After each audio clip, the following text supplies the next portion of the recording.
Welcome, everyone. I'm Daniela Stepek from the Placer County Economic Development Office, and I'd like to thank you for attending the Tariffs webinar on June 24th, 2025. We have some great speakers lined up and hope you find their information useful. Our goal is to help you find strategies and data to help guide your business decisions. Each of your businesses are different, so there is no one-size-fits-all guidance. But hopefully we all learn things that will help businesses to remain strong during these changing conditions. A few housekeeping items. After Isabel, we will be recording, so this is your notice that recording will be happening. If you do not wish to be recorded, you may want to sign out. After Isabel's presentation and Q&A, we will hear from Kevin, then Barbara, and finish with Q&A at the very end. We will start with a few words about the Placer Business Resource Center, which is a free service offered to Placer County businesses.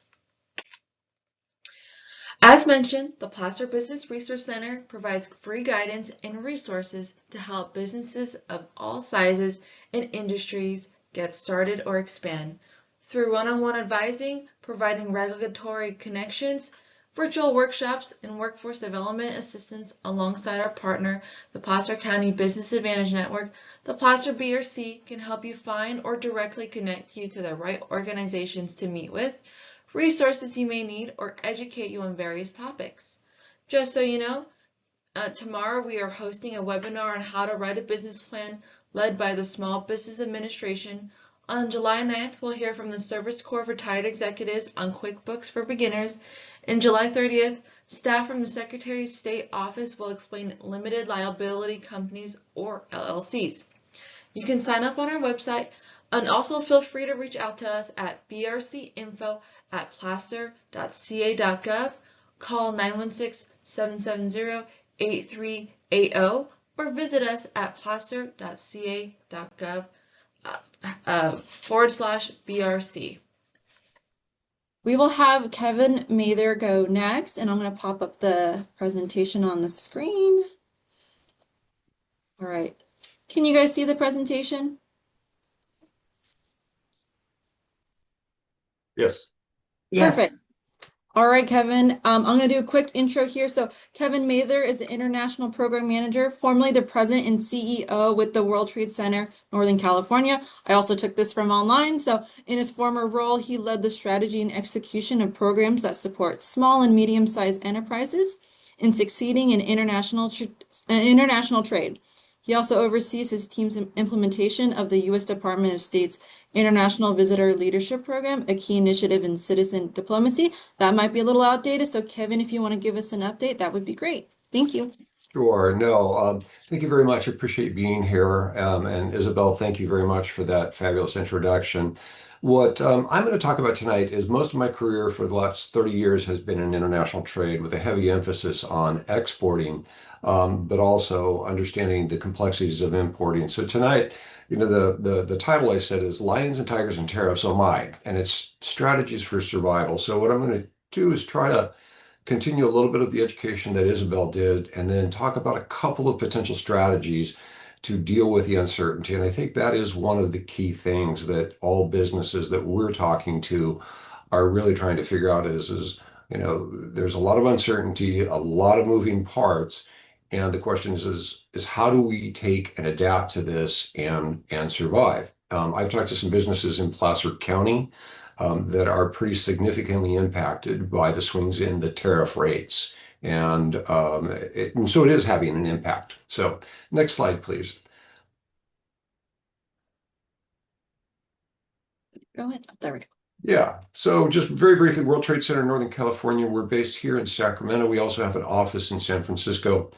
We're a member of the World Trade Center Association. There's 330 of them around the planet. And what we do is we focus on helping business do international trade. Forgive me. Let me shut that off. We're really a technical assistance provider, and we focus on helping small, medium-sized businesses with importing and exporting. We really are talking about connecting people and businesses around the planet because we fundamentally believe in the power of international trade for the development of local economies, really good jobs, and the economic resilience that comes with international trade. And we really do this by education, resources, and connections. Current program we're running is funded by GoBiz, and we're and it's an export accelerator program where we're training businesses how to enter the world of exporting. So next slide. To the subject at hand, it's really, and I think Isabel did a great job on this. When we talk to people, they think of tariffs as this monolith, that there's a tariff, when in fact, there are a whole slew of different tariffs. And I thought Isabel's slides did a great way of presenting them. But there's what was called the most favored nation tariffs based on the HTS code. There's these 10% baseline tariffs that have been put out there. Different tariffs on Canada, Mexico. The reciprocal tariffs, as she said, are suspended until, through July 8th. We'll see what happens. And then these other tariffs are called 232s and 301s. The point is that there's a lot of moving parts, and that there's a lot really for small businesses especially to manage and to wrap their heads around on this.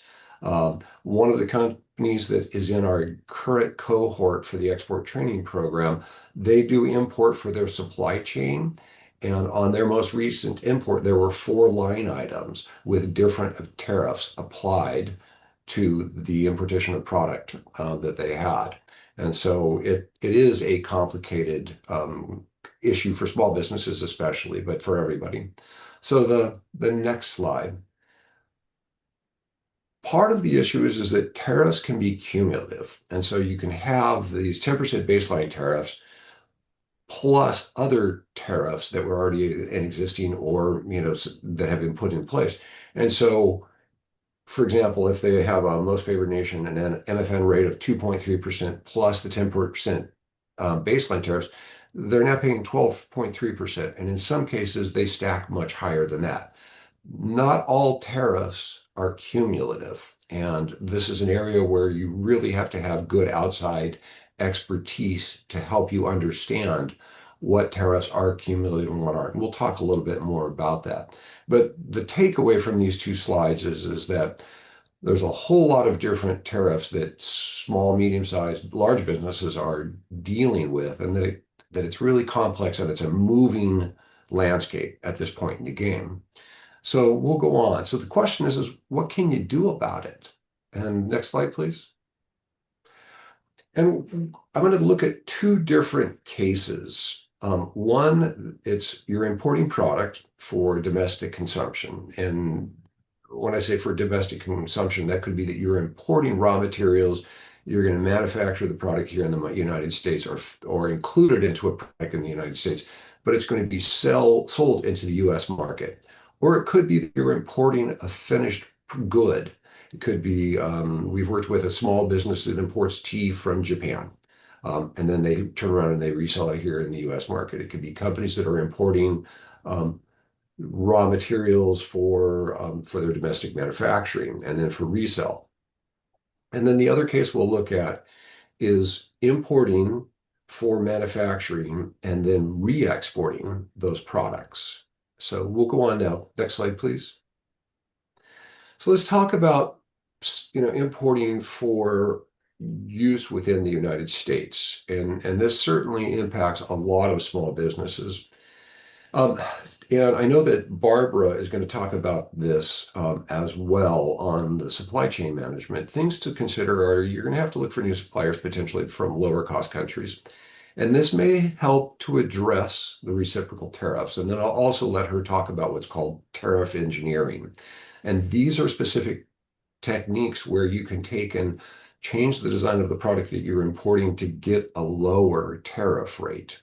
And so, like I said, Barbara, I think, is going to talk more about both of those. The one I want to spend a minute on that can be one strategy is what's called bonded warehousing. And there's also free trade zones, which we'll talk about. So bonded warehousing allows somebody to import products into the United States into a bonded warehouse, and it delays the payment of the tariffs and then until the goods, the products, enter the domestic market for domestic consumption. So why is this good? What it does is it allows the company to take and to manage cash flow better. Rather than having to pay all the tariffs up front when the goods are imported, they can import them, put them into warehousing, and then defer and pay those duties as that material enters the market. Next slide, please. And so, like I say, goods are entered into a bonded warehouse under U.S. Customs and Border Patrol supervision, and this is tightly controlled. And the duties must be paid when the goods enter domestic consumption. But like I say, this can help small businesses and help all businesses with cash flow because you don't have the hit of all the duties up front. Setting this up for yourself within your own facility can be done. It can be complicated, and you definitely would need to have outside legal assistance to do this. There are third-party companies that are available to handle this for you. And they do it at fees. So it's obviously going to impact your margins because you're going to have to pay a price for this service. But it can be something to think about as a way to at least mitigate some of the impact. Let's go on to the next slide. The other case is importing for manufacturing and re-export. There are a number of companies in the area and in Placer County that I know import materials for their supply chains. They manufacture here in the United States in Placer County, and then a percentage of that material, those finished products, are re-exported because they're both importing for their supply chains, but they have healthy export businesses. And there's a couple of different strategies there. And this has changed. I was talking with an international trade attorney back in April, just after the Liberation Day. And at that point, it was believed that what's called duty drawback was not going to be allowed on the tariffs. But it appears now that they are, from what I've read. Now, duty drawback is that you import product, you've paid the duties on it, and then when you export those products back out of the United States, you can draw back effectively. You can apply and get a refund of the duties that were paid. This excludes Section 232 tariffs. So on steel and aluminum, especially, and then automotive as well, that wouldn't apply. But this can be a strategy that if you don't know exactly how much is going to be re-exported, you can use this strategy. Bonded warehousing, once again, you can do some manufacturing of a finished product for export in bonded warehousing, similar to what I talked about for importing for resale in the United States. So once again, you would import the product, you could do some manufacturing on it, and then re-export it, and you wouldn't have to pay duties on those products. There's also free trade zones. And free trade zones, if you go overseas, anybody that's traveled overseas, you'll see, like duty-free shops and duty-free, or free trade zones, free trade areas. These are geographic locations that are set aside, that are set up with Customs and Border Patrol, and it allows somebody to bring in and to manufacture within that free trade zone products that can then be re-exported. And so it's a geographic facility, but it's considered to be outside of the customs control, the Customs and Border Patrol, or that you don't have to pay when the product is in there. If you take and you sell that product into the domestic market, once again, those duties would be due immediately when you enter it into domestic consumption. But if it's re-exported, then that can be another strategy that you can use. In our area, there is Free Trade Zone 143, which is based, and I think it's with the Port of West Sacramento, or it may be the City of West Sacramento. and that there are sites also at the Lincoln Airport. And when I looked online, it looks like there was about 12 acres that had been activated at the Lincoln Airport as part of this free trade zone. Chico Airport is also another site, and then McClellan Park. I don't have extensive experience with free trade zones, but I know that this can be another strategy. And for manufacturers in our area, it may be something, if they're going to manufacture for re-export, this may be an alternative for them to go on. So let's go to the next slide, please. I think the main message I really want to get across to everybody is that this is a complex moving target. And I think outside expertise for most companies is really critical. And I think there's three people in particular. It's a good international trade attorney because they understand the complexities and the logistics of audit warehousing, free trade zones. They also understand the legal aspects of what's happening and can help you devise strategies to minimize the impact of tariffs on your business. And also, a good international tax attorney, somebody that understands this and that can help you navigate this as well. The other thing is a really good customs broker to help you on the importing side, to make sure that they know exactly what's going on and provide you with timely information so that you can help to make sourcing decisions for your company. And so, there is a cost associated with this, but I think you can eliminate more risk by finding really good partners in these areas. And if anybody needs a reference for trade attorneys, CPAs, customs brokers, please contact us and we can give you some outside referrals. And with that, I think we'll go to the last slide, which is any questions. Actually, if you don't mind, Kevin, I want to make sure we have enough time for Barbara's presentation, and then we'll do questions for everyone at the very end. So, Okay. Thank you for your presentation so far. So, okay, I'll introduce Barbara really quick. So, Barbara Weg is a supply chain consultant with CMTC. Her expertise lies in helping organizations develop innovative sourcing strategies that optimize total cost of ownership, improve supplier performance, and mitigate risk to ensure supply chain resilience and sustainability. She advises clients on leveraging emerging technologies such as supply chain intelligence and risk analytics to enhance visibility, streamline processes, and improve end-to-end supply chain decision-making. And now I'll turn it over to Barbara. Thank you for being here. Well, thank you so much for the great introduction and for including CMTC in the conversation this evening. As Isabel mentioned, I'm the supply chain consultant for CMTC, which is California's MEP Center. This is part of a public-private partnership under the Department of Commerce, NIST. It's our firm's mission to serve as trusted advisors, providing solutions that increase productivity and competitiveness of California manufacturers. I have 30 some odd years contract manufacturing experience, primarily in the metal finishing and fabrication space, and I specialize in global sourcing and procurement. This upcoming deck is something we prepared for our clients that have global supply chains and have been asking us, what can they do right now to help mitigate the effects of these external risks, such as tariffs, on their business? So let's jump right in. Next slide, please.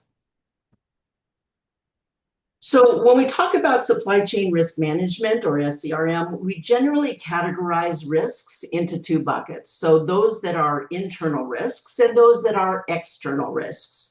The internal risks are those for which an organization has some level of control, right? It's happening within your four walls, generally operational in nature. And external risks are those in which an organization generally has very little control, which are usually geopolitical and regulatory in nature. So the key takeaway from this discussion will be identifying and providing actionable steps as to how a company or organization can develop internal strategies to mitigate the effects of external risks that could potentially affect them, and also how to plan for uncertainty. Next slide, please. So internal supply chain risks, here's some examples. These can reveal themselves as process inefficiencies, such as product coming off the line with quality issues or even equipment maintenance issues. There are supplier reliability challenges. such as poor performance due to shortages, delivery, or quality issues. There could be compliance challenges related to IT failures, such as cybersecurity issues. And there are workforce disruptions, generally related to insufficient training or lack of department succession planning, turnover, and morale issues. And finally, there can be financial risks that are related to cash flow challenges and budget overruns. Next slide, please. So now let's take a look at some examples of external risks. Political instability, such as changes in government policies, civil unrest, or international conflicts can disrupt supply chains. These events can lead to supply interruptions, increased costs, and delays. Transportation delays can occur due to several factors, such as port congestion, labor strikes, or logistical bottlenecks. Some examples could be related to, let's say, the water levels in the Panama Canal, or avoidance of the routes near the Red Sea via the Suez Canal due to escalating and ongoing international conflicts. There are, of course, natural disasters, wars, terrorism. So these can all have catastrophic impacts on supply chains. They cause physical damage to infrastructure, loss of goods, and disruptions in operations. Earthquakes, hurricanes, tornadoes, fires, and really any severe weather event can create manufacturing and transportation bottlenecks. So another example of an external risk could be demand variability driven by economic conditions or competitor actions. So this can lead to supply-demand mismatches, overstocking, and stockouts. Customer or consumer pressures, such as demands for ethical sourcing or faster delivery. These can all influence supply chain practices. For those companies that have global supply chains, we know that there are increased tariffs impacting supply chains and increasing costs for businesses. Legal, regulatory, taxation, and customs issues affect supply chains through compliance requirements, tariffs, and trade restrictions. Next slide, please. So Kevin already provided some information regarding tariffs. I don't need to duplicate that. These upcoming slides are going to provide some additional links as to where to find some resources to tap for most up-to-date information regarding your international supply chain. In the United States, these duties are collected by the Customs and Border Protection Agency at 328 ports of entry across the country, and that revenue ultimately ends up at the Department of Treasury.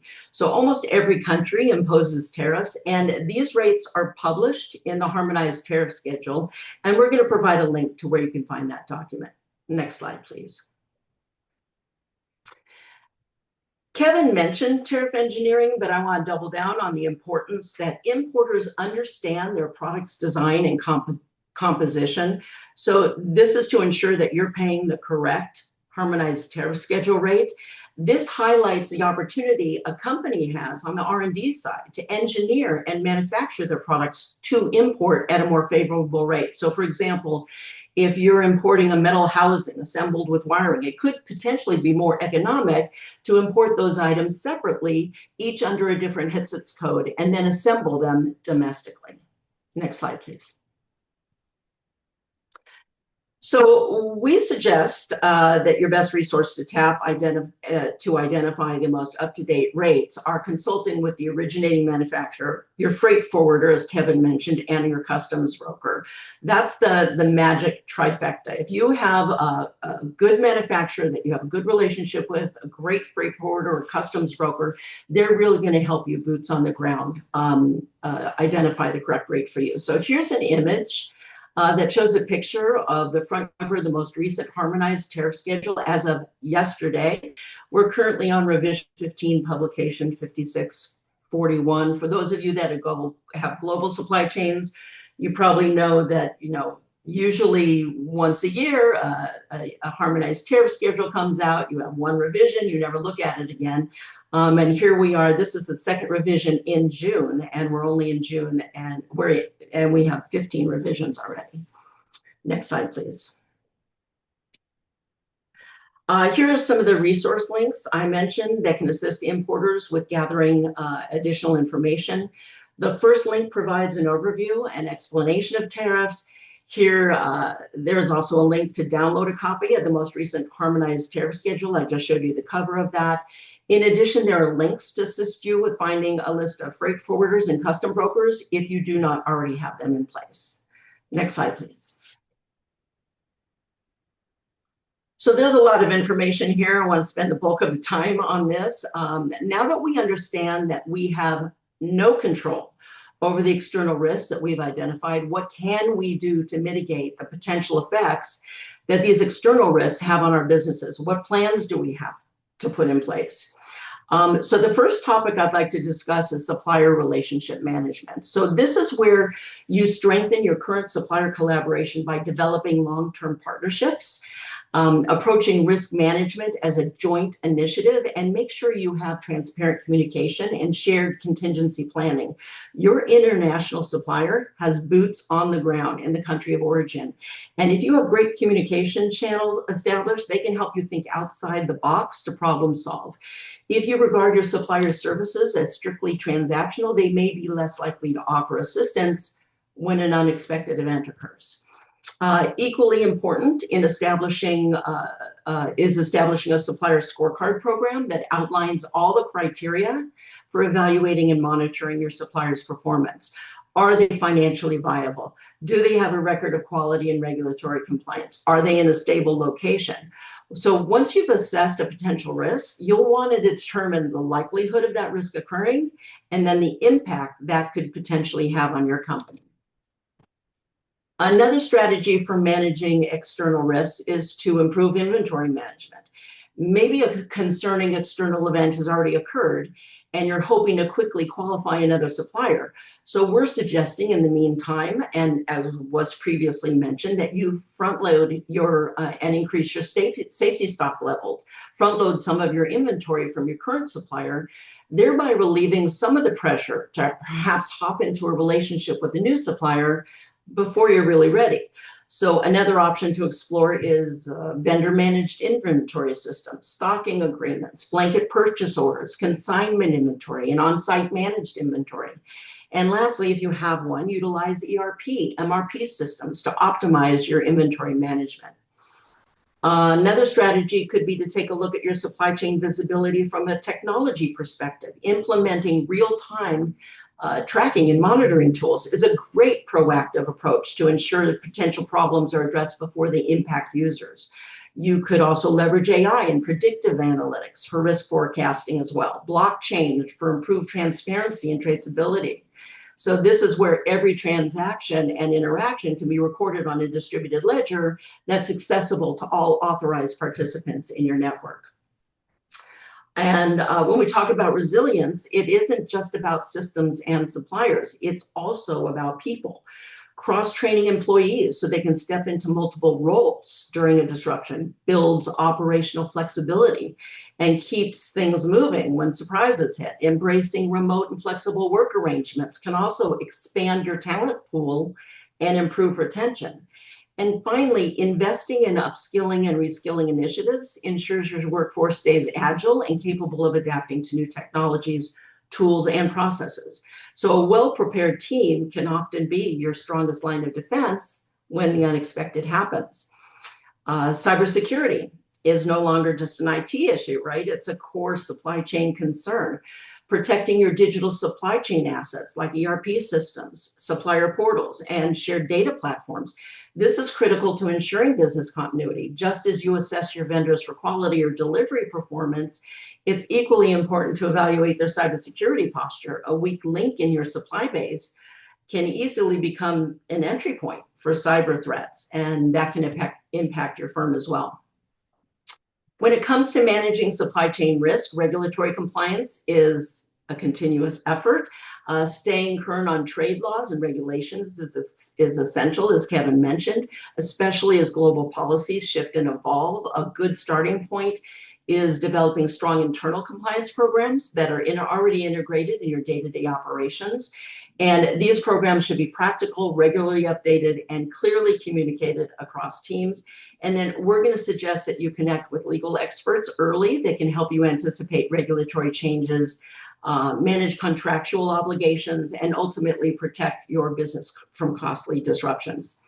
When it comes to financial risk management strategies, we're always going to advise you to seek professional financial advice. And as Kevin previously mentioned, it could make financial sense to import your goods into a foreign trade zone or free trade zone. So these are designated areas usually, but not necessarily on or near ports of entry. The goods can be stored, manufactured, reconfigured, and the duties are deferred until they leave that zone. Another financial benefit within the FTZ could be tariff inversion. So this occurs when imported raw materials or components are converted into a finished good, and thereby by the time they leave the FTZ, they are under a different harmonized tariff schedule code and a different tariff rate other than the raw materials or components would have originally been subjected to. Another option could be to hedge or spread your financial risk, right? So your supplier may offer the option to lock in your currency exchange rate at the beginning or end of your contract. So you don't have to be concerned about the volatility of fluctuating rates. There's a contingent business interruption insurance and specialized supply chain insurance that covers events like natural disasters, political unrest, and cyber attacks. And lastly, we suggest diversifying financial exposure across multiple regions. If you have two suppliers for the same item, but they're both in the same geographic area, they'll be affected by the same events that could expose you to the increased risk. So let's say you de-risked from China by moving suppliers to India. If there's an event that triggers and effects in that region, then you may be back into the exact same situation as you were before. Taking a look at your logistics and transportation strategies could assist with managing the potential effects of external risks. Explore alternative transport modes and multimodal logistics. See if your freight forwarder will provide you door-to-door logistics services.